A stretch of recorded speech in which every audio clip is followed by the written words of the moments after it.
Hi guys, Chris here from Super Savvy Travelers. Hey, just a quick reminder, if you're thinking of buying a house in Italy, you must take our course. It's absolutely vital. So the details are down below. Hi guys, Chris here with Super Savvy Travelers. Hey, I hope you're having a good weekend. It's a little chilly here. I'm not liking it, to be honest with you. I want it to always be summer, but it is what it is. In the meantime, I wanted to go over a question that I get a lot, which is, am I able to retire in Italy and live there with just my Social Security income?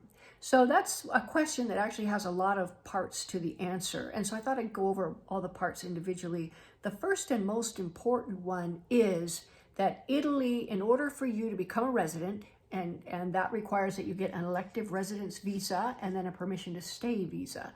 Now, in order to get your elective residence visa, you have to show passive income in the amount of 31,000 euros per year for an individual.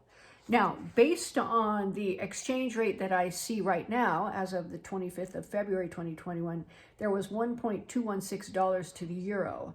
So that would actually be closer to $37,696 per year, or $3,141 and change per month. That is just as of the 25th of February, 2021. The exchange rates change, so sometimes they're more favorable, sometimes less, and that's something that you want to keep in mind.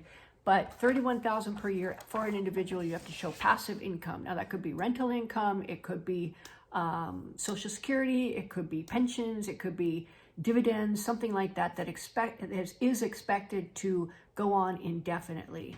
And that's one of the things you have to show. Now, in addition to that, you also have to show the same amount in a bank account somewhere, which my understanding is it could be like an IRA account or something like that. They want to know that you have that money in your possession. Now, if you are thinking of retiring and going over as a couple and living on your Social Security, the good news is you only need 38,000 euros per year as a couple in order to do that. But you also need 38,000 euros in a bank account before you're eligible for the elective residence visa. Now, there's another requirement, which is you need a medical insurance policy for the year when you first arrive. Now, you will be eligible for the Italian healthcare system after the first year, after you've been approved and your visa is granted to you. But for the first year, they want to see a medical insurance policy.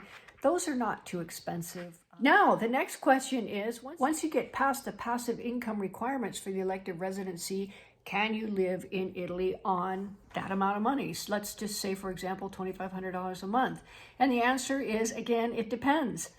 It depends where you live. I don't think that would go very far in Rome or Milan or Florence or any of those other places, but down south is a very different story.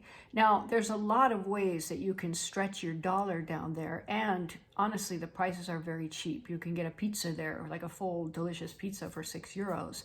I did a video a few months ago that compares the prices for various different things like milk and vegetables and things like that. And I'll put a link in the details section here. The prices are compared between San Jose, California, Milan, and our area in Calabria, and you can see the distinct difference. Now, if you don't own a car, that would make it a lot easier to survive and get by on your income. So the thing to do would be to look for a place in a town that has ready access to the trains and that's walkable. You can walk everywhere, and that would be a real money saver. Gas is not cheap over there. It's sold by the liter, and it's expensive, and maintaining a car is expensive anywhere. So that's one way of doing it.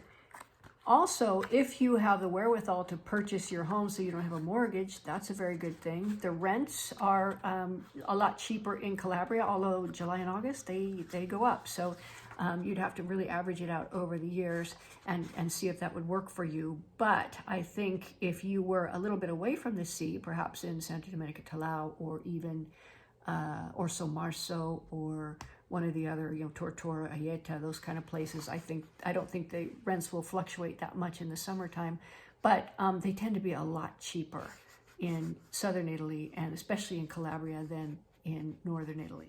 So in a nutshell, I think that if you get through the passive income requirements on the elective residence visa, and you were to live in a town like perhaps Scalea, or maybe one of the other ones that have bus service, Aieta or Somarso, Santa Domenica Talau, you could probably very easily live on like 2,000, something dollars per month.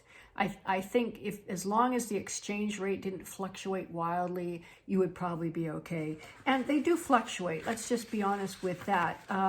In the last 10 years since we've been there, I think the highest we saw was a dollar was $1.45 to the euro, which was pretty high. And of course, things got more expensive for us as Americans because the exchange rate wasn't as good. However, now we're at 1.21. I've seen it as low as 1.10, which was a few years ago, and that was very nice. So you have to take all of that into account. You have to make sure you budget wisely, but I think it can be done. You can actually live really well, like have a high standard of living down there for not a lot of money because of the availability of all that fresh food and the very low prices in the restaurants and things like that. So I hope that helps. If you have questions, you can always write to me at info@supersavvytravelers.com. Also, if you're really serious about looking into that, definitely contact Nick Metta at Studio Legale Metta, and he can tell you definitively one way or the other whether or not it's doable for you. So anyway, we'll see you soon. Take care.